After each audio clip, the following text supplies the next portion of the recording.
और यहाँ पे पूरा क्रेडिट जाता है म्यूचुअल फंड के इन्वेस्टर को। अब देखिए म्यूचुअल फंड के अंदर जो लोग एसआईपी करते हैं, जो लोग लमसम करते हैं, उनका आपको धन्यवाद करना चाहिए, आपको खुद का धन्यवाद करना चाहिए। 27 सितंबर 2024 को हमारा निफ्टी 50 अपने ऑल टाइम हाई पे था। मतलब कि उतना कभी भी आज तक पूरे हिस्ट्री के अंदर में कभी निफ्टी 50 उतना नहीं गया था जितना 27 सितंबर 2024 को था, लगभग 26,200 पॉइंट पे। अब क्या हुआ है कि 27 सितंबर से लेके अभी तक लगभग एक महीने के अंदर में ही लगभग 2000 पॉइंट नीचे गिर चुका है हमारा निफ्टी 50। एफआईआई की बात करें, फॉरेन इंस्टीट्यूशनल इन्वेस्टर की, तो एक भी ट्रेडिंग सेशन नहीं रहा है पिछले एक महीने के अंदर में, एक भी ट्रेडिंग सेशन नहीं रहा है जिस दिन उन्होंने सेलिंग ना किया हो। हर दिन उन्होंने सेलिंग किया है जिस दिन भी मार्केट ओपन हुआ है। लगभग 1 लाख करोड़ की सेलिंग कर चुके हैं पिछले एक महीने के अंदर में। ये डेटा अभी ज्यादा भी है, 1 लाख करोड़ से ज्यादा उन्होंने सेलिंग किया है। अगर बात करें तो ये कोविड से बहुत ज्यादा है। सोचिए कोविड के टाइम में मार्केट क्रैश हो गया था और ये जो सेलिंग हुई है ये कोविड से ज्यादा सेलिंग हुई है। अगर बात करें कोविड के टाइम में यानी कि मार्च 2020 के अंदर में तो लगभग 64,000 करोड़ की सेलिंग हुई थी। बट अभी के टाइम पे अक्टूबर महीने में, केवल अक्टूबर महीने में आज तक की सबसे बड़ी सेलिंग हो चुकी है। पूरे हिस्ट्री के अंदर में आज तक इतनी बड़ी सेलिंग नहीं हुई थी 1 लाख करोड़ की केवल एक महीने में। अब यहाँ पे एक बहुत बड़ा सवाल निकल के आता है कि आखिर में जब कोविड से बड़ा अभी के टाइम पे सेलिंग हुआ है तो आखिर में मार्केट कोविड से ज्यादा क्रैश क्यों नहीं हुआ है? क्योंकि कोविड के टाइम में जब सेलिंग हुई थी उस टाइम पे लगभग 29% मार्केट नीचे गिर चुका था, लगभग क्रैश कर चुका था। अभी के टाइम पे 1 लाख करोड़ की सेलिंग हुई है और मार्केट केवल 8% ही नीचे गिरा है। ऐसे कैसे हो गया? ये केवल एक रीजन से हुआ है, वो है DII यानी कि डोमेस्टिक इंस्टीट्यूशनल इन्वेस्टर। अगर आप इस चार्ट को ध्यान से देखेंगे तो इसमें आपको साफ साफ दिख जाएगा। अब अगर आप यहां पे देखेंगे तो अप्रैल मई जून के अंदर कोई भी ज्यादा बाई नहीं हुआ है DII के द्वारा, FII ने बाई किया है। बट उसके बाद देखिए DII की बाइंग शुरू हो गई है और यहां पे आते आते अक्टूबर 2022 के अंदर में देखिए DII लगभग 1 लाख करोड़ को क्रॉस कर चुका है बाइंग के मामले में, यानी कि FII के बराबर पहुंच चुका है। आज तक ये ग्राफ कभी नहीं इतना ऊपर गया था और इतना नीचे गया था। अगर आपको डोमेस्टिक इंस्टीट्यूशनल इन्वेस्टर किसको बोलते हैं अगर नहीं पता है तो मैं आपको बता देता हूं। म्यूचुअल फंड हो गया, इंश्योरेंस हो गया, बैंक्स हो गए, ये सभी लोग मिला के पैसा इन्वेस्ट करते हैं मार्केट के अंदर में। इन सभी लोगों को मिला के हम बोलते हैं DII। अगर बात करें इस पूरे साल के अंदर में, मतलब कि 2024 के अंदर में अभी तक अक्टूबर महीने तक, तो FII ने लगभग 2,42,000 करोड़ की सेलिंग किया है, जिसमें से केवल 1 लाख करोड़ की सेलिंग इस महीने में आई है, अक्टूबर महीने में। एंड अगर बात करें DII की तो इस पूरे साल के अंदर मतलब अक्टूबर महीने तक लगभग 4,41,000 करोड़ की बाइंग किया है DII ने। सोचिए कितना ज्यादा अमाउंट है।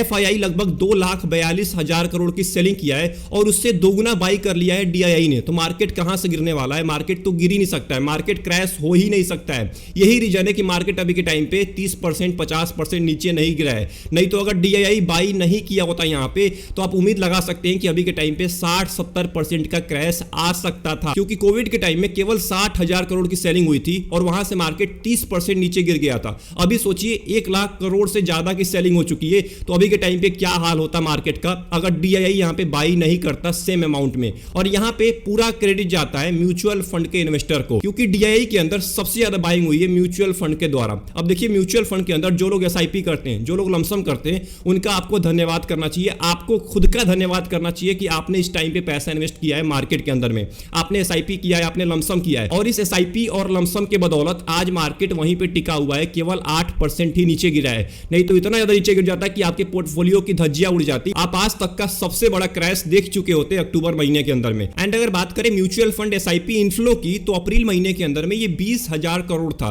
बट अगस्त 2024 के अंदर में ये बढ़ के हो चुका है 23,500 करोड़। एंड अगस्त से सितंबर महीने में बढ़ के हो चुका है 24,500 करोड़ का इनफ्लो। लगभग 7 मिलियन नए अकाउंट रजिस्टर्ड हुए हैं म्यूचुअल फंड के अंदर। सोचिए कितने सारे लोग म्यूचुअल फंड के अंदर पैसा इन्वेस्ट कर रहे हैं, कहां से मार्केट नीचे गिरने वाला है। यहां तक तो हमने बात कर लिया कि आखिर में म्यूचुअल फंड के अंदर क्या हो रहा है, SIP कितना आया हुआ है, FII कितना अभी तक सेलिंग किया है, DII कितना बाई कर लिया है, ये तो हमने बात कर लिया कुछ इंपॉर्टेंट डेटा के बारे में। अब आते हैं मोस्ट इंपॉर्टेंट मुद्दे के ऊपर कि क्यों अभी के टाइम पे FII सेलिंग कर रही है। मैं आपको 2 रीजन बताने वाला हूं, ये 2 सबसे मेन रीजन होने वाला है। इसके बाद हम बात करने वाले हैं कि आखिर में म्यूचुअल फंड के इन्वेस्टर्स को, अगर आप एक म्यूचुअल फंड के इन्वेस्टर हैं तो आपको अभी के टाइम पे क्या करना चाहिए। 2 इंपॉर्टेंट चीज बताऊंगा मैं आपको म्यूचुअल फंड के बारे में जो आपको अभी के टाइम पे करना चाहिए। पहला रीजन और सबसे बड़ा रीजन अभी के टाइम पे एफआईआई की सेलिंग करने का, इसका नाम है इंडियन इक्विटी का एक्सपेंसिव वैल्यूएशन होना।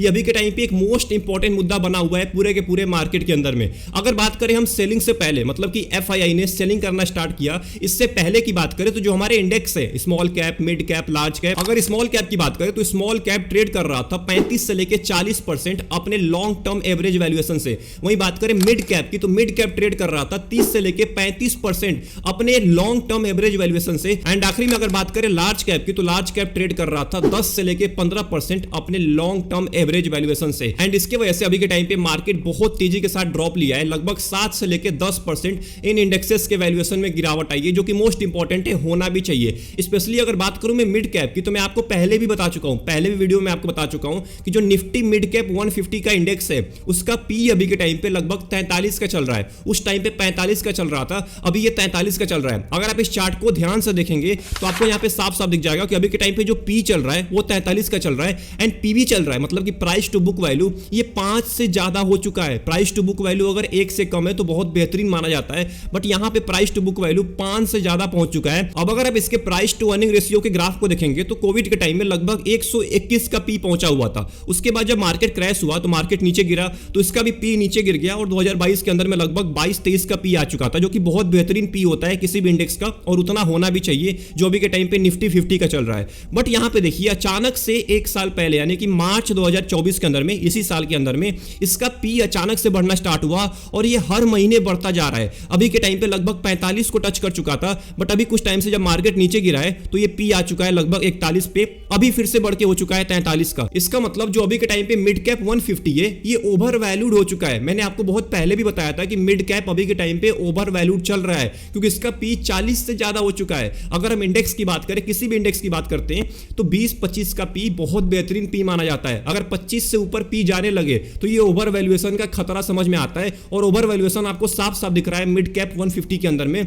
और ये भी सबसे बड़ा रीजन हो सकता है अभी के टाइम पे मार्केट को नीचे गिराने का। अब आते हैं दूसरे मोस्ट इंपॉर्टेंट पॉइंट पे जिसके वजह से एफआईआई अभी के टाइम पे सेलिंग कर रही है, जिसका नाम है Q2 का बैड रिजल्ट। अब इसके पीछे गवर्नमेंट का भी बहुत बड़ा हाथ है, मैं आपको बताता हूं, बट उससे पहले हम बात कर लेते हैं कि अभी के टाइम पे जो रेवेन्यू आया है कंपनीज का वो एक्सपेक्टेड रेवेन्यू नहीं आया, जितना मार्केट एक्सपेक्ट करके बैठा हुआ था, जितना एफआईआई एक्सपेक्ट करके बैठे हुए थे कि इतना तो रेवेन्यू आएगा ही आएगा, उतना नहीं आया है, उससे कम रेवेन्यू देखा गया है। इस वजह से अभी के टाइम पे मार्केट बहुत तेजी के साथ फॉल किया है। और यहां पे एक और मोस्ट इंपॉर्टेंट चीज देखने वाली है कि अभी के टाइम पे इंटरेस्ट रेट भी कट नहीं किया गया है। अगर बात करें फेड रेट की तो वहां पे कट कर दिया गया था, आपको अच्छे से पता होगा, सितंबर महीने के अंदर में। बट अभी के टाइम पे अक्टूबर महीने में जब आरबीआई की मीटिंग हुई है तो यहां पे इंटरेस्ट रेट मतलब कि रेपो रेट नहीं कट किया गया है, वही 6.5% का ही रखा गया है जो पहले था। इसके वजह से जो आज के टाइम पे कंज्यूमर्स हैं वो खर्च नहीं कर पाएंगे, वो कंपनीज में ज्यादा पैसा नहीं लगा पाएंगे, वो पैसा इन्वेस्ट नहीं कर पाएंगे, क्योंकि जो लोन लेके बैठा होगा उसको ज्यादा इंटरेस्ट रेट पे करना पड़ेगा, जो ईएमआई पे कर रहा होगा उसको ज्यादा ईएमआई पे करना पड़ेगा। अगर ये रेपो रेट अभी के टाइम पे कट किया गया होता तो ऑब्वियस सी बात है ना, इंटरेस्ट रेट आपको कम पे करना पड़ता, ईएमआई कम पे करना पड़ता, तो जो पैसा बचता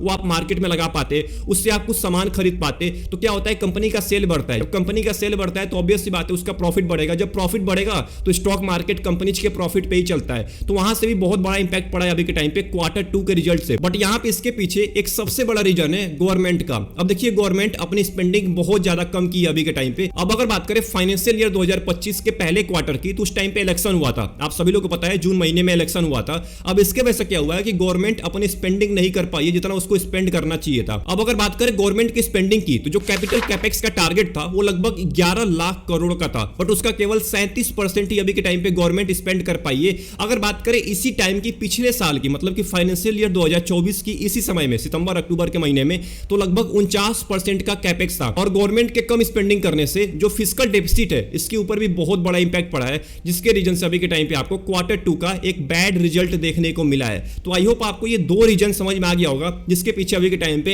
एफआईआई की दबा के सेलिंग हुई है। अब यहां तक तो हमने बात कर लिया कि आखिर में सेलिंग कितनी हुई है और सेलिंग क्यों हो रही है। अब आते हैं मोस्ट इंपॉर्टेंट मुद्दे के ऊपर कि आखिर में म्यूचुअल फंड के इन्वेस्टर्स को अभी के टाइम पे क्या करना चाहिए। अब देखिए अगर आप एक म्यूचुअल फंड के इन्वेस्टर हैं तो मैं आपको दो चीजें बताना चाहूंगा। सबसे पहली चीज, अभी के टाइम सबसे बेस्ट टाइम है आपको म्यूचुअल फंड के अंदर एंटर करने का, क्योंकि अभी के टाइम पे सब कुछ सस्ता हो चुका है, स्टॉक से लेके म्यूचुअल फंड के यूनिट्स सब सस्ते हो चुके हैं। तो अगर आप चाहते हैं अभी के टाइम पे कम दाम के अंदर में ज्यादा यूनिट खरीदना किसी भी म्यूचुअल फंड का, तो आप अभी के टाइम पे पैसा इन्वेस्ट कर सकते हैं, लमसम कर सकते हैं SIP को स्टार्ट कर सकते हैं या SIP के अमाउंट अभी के टाइम पे बढ़ा सकते हैं, जो आप चाहें कर सकते हैं। मतलब कि अभी के टाइम पे म्यूचुअल फंड में पैसा इन्वेस्ट करने का सबसे अच्छा टाइम है। एंड दूसरी चीज, अभी के टाइम पे आपको फोकस करना चाहिए लार्ज कैप के ऊपर, मिड कैप के ऊपर। मतलब कि अभी आपको स्मॉल कैप से दूर रहना है, क्योंकि अभी के टाइम पे क्या है ना कि मार्केट बहुत ज्यादा वोलेटाइल है। हमको नहीं पता है कि मार्केट कब फिर से रिकवर करना स्टार्ट करेगा, कब फिर से बुल रन देखा जाएगा। बुल रन आ जाएगा कोई दिक्कत नहीं, आप स्मॉल कैप में जा सकते हैं, स्मॉल कैप में लमसम कर सकते हैं। बट अगर आप लमसम करना चाहते हैं तो लार्ज कैप और मिड कैप की तरफ देखिएगा। बट अगर आप एक लॉन्ग टर्म इन्वेस्टर हैं तो आप स्मॉल कैप में, फ्लेक्सी कैप में, मिड कैप में आप SIP करना स्टार्ट कर सकते हैं, क्योंकि अभी के टाइम पे आपको कम दाम के अंदर में ज्यादा यूनिट मिलने वाला है सारे के सारे म्यूचुअल फंड के अंदर। तो यहां पे घबराने की जरूरत नहीं है कि मार्केट नीचे गिर गया है तो क्या किया जाए, म्यूचुअल फंड का क्या होगा। अगर आप एक 10-20 साल वाले इन्वेस्टर है ना, तो आपको शॉर्ट टर्म करेक्शन से कोई फर्क नहीं पड़ने वाला है। बट अगर आप एक शॉर्ट टर्म के इन्वेस्टर है तो आपको एक बात का ध्यान रखना है, आपको रिस्की फंड में नहीं जाना है। आप जाइए लार्ज कैप में चले जाइए, इंडेक्स फंड में चले जाइए। अगर आप एक शॉर्ट टर्म इन्वेस्टर है, अगले 2 साल 3 साल के लिए ही पैसा इन्वेस्ट करना चाहते हैं तो आप वहीं चले जाइए। बट अगर आप एक लॉन्ग टर्म के इन्वेस्टर हैं, लंबे टाइम तक आपको पैसा इन्वेस्ट करना है, तो आप स्मॉल कैप को भी देख सकते हैं, फ्लेक्सी कैप को भी देख सकते हैं, मिड कैप में भी जा सकते हैं। मतलब कि आप जहां चाहें वहां पैसा इन्वेस्ट कर सकते हैं। बट आप सेक्टोरल फंड और NFO से बच के रहिएगा। आप केवल एवरग्रीन फंड में ही पैसा इन्वेस्ट करिएगा अगर आप एक लॉन्ग टर्म के इन्वेस्टर हैं। तो आई होप आपको ये पूरी वीडियो पसंद आई होगी। आपका क्या सजेशन है इसके ऊपर, क्यों FII अभी के टाइम पे सेलिंग कर रही है और ये सेलिंग कब तक चल सकती है? अपना ओपिनियन जरूर दीजिएगा कमेंट बॉक्स के अंदर। मिलते हैं एक और इंपॉर्टेंट वीडियो में, तब तक के लिए अपना ध्यान रखिए। Best of luck, take care.